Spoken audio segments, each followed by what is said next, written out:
സംസ്ഥാനത്ത് ഇന്നും നാളെയും കൂടി ശക്തമായ മഴ തുടരുമെന്നാണ് കാലാവസ്ഥാ കേന്ദ്രം അറിയിക്കുന്നത്. വടക്കൻ കേരളത്തിൽ ഒറ്റപ്പെട്ട അതിശക്തമായ മഴയ്ക്ക് ഇന്ന് സാധ്യതയുണ്ട്. 8 ജില്ലകളിൽ മഴ മുന്നറിയിപ്പുണ്ട്. കണ്ണൂർ, കാസർഗോഡ് ജില്ലകളിൽ ഓറഞ്ച് അലർട്ട് പ്രഖ്യാപിച്ചു. ആലപ്പുഴ, എറണാകുളം, തൃശൂർ, മലപ്പുറം, കോഴിക്കോട്, വയനാട് ജില്ലകളിൽ യെല്ലോ മുന്നറിയിപ്പുണ്ട്. മഴയ്ക്കൊപ്പം ശക്തമായ കാറ്റ് വീശാനും സാധ്യത, ജാഗ്രത പാലിക്കണം.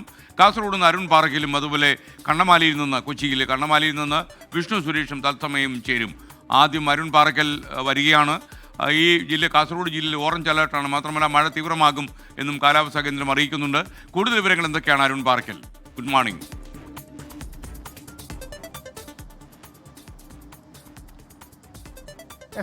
സംസ്ഥാനത്ത് 2 ദിവസം കൂടി അതിശക്തമായ മഴ തുടരുമെന്നാണ് ഇപ്പോൾ കാലാവസ്ഥാ നിരീക്ഷണ കേന്ദ്രത്തിൻ്റെ പ്രവചനം.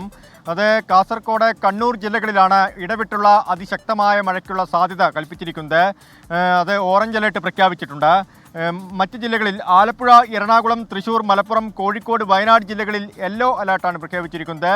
തീരദേശ മേഖലയിൽ കനത്ത ജാഗ്രത വേണം, ശക്തമായ തിരമാലയ്ക്കുള്ള സാധ്യത പറഞ്ഞിട്ടുണ്ട്. തീരദേശ ജനതയും മത്സ്യത്തൊഴിലാളികളും ജാഗ്രത പാലിക്കണമെന്ന് അറിയിച്ചിട്ടുണ്ട്. ശക്തമായ കാറ്റിനും സാധ്യതയുണ്ടെന്ന് അറിയിച്ചിരിക്കുന്നു.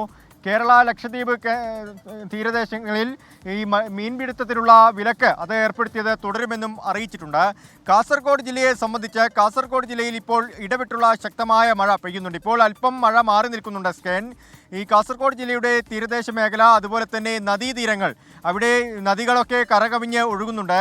5ഓളം നദികളാണ് കരകവിഞ്ഞൊഴുകുന്നത്. ഈ തേജസ്വിനി പുഴ, നീലേശ്വരം തേജസ്വിനി പുഴയുടെ കരയൊക്കെ കരകവിഞ്ഞൊഴുകി അവിടുത്തെ താഴ്ന്ന പ്രദേശങ്ങളൊക്കെ വെള്ളത്തിനടിയിലായിട്ടുണ്ട്.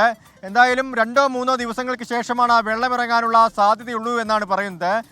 ജില്ലയിൽ 6 ദുരിതാശ്വാസ ക്യാമ്പുകളാണ് നിലവിൽ തുറന്നിരിക്കുന്നത്. ഹോസ്ദുർഗ് താലൂക്കിലും വെള്ളരിക്കുണ്ട് താലൂക്കിലുമാണ് ഈ ദുരിതാശ്വാസ ക്യാമ്പുകളുള്ളത്. ഈ ആളുകളെയൊക്കെ മാറ്റിപ്പാർപ്പിച്ചിട്ടുണ്ട്. മറ്റൊന്ന്, കുളങ്ങാട് മലയിൽ ഇന്നലെ വലിയ വിള്ളൽ രൂപപ്പെട്ടിരുന്നു. അവിടെയുള്ള ആളുകളെയും മാറ്റിപ്പാർപ്പിച്ചിട്ടുണ്ട്. ഉപ്പള, തേജസ്വിനി നദികളാണ് ഏറ്റവും കൂടുതൽ കരകവിഞ്ഞൊഴുകിയിരിക്കുന്നത്. എന്തായാലും ആളുകൾ ജാഗ്രത പാലിക്കണമെന്നാണ് പറഞ്ഞിരിക്കുന്നത്. Thank you.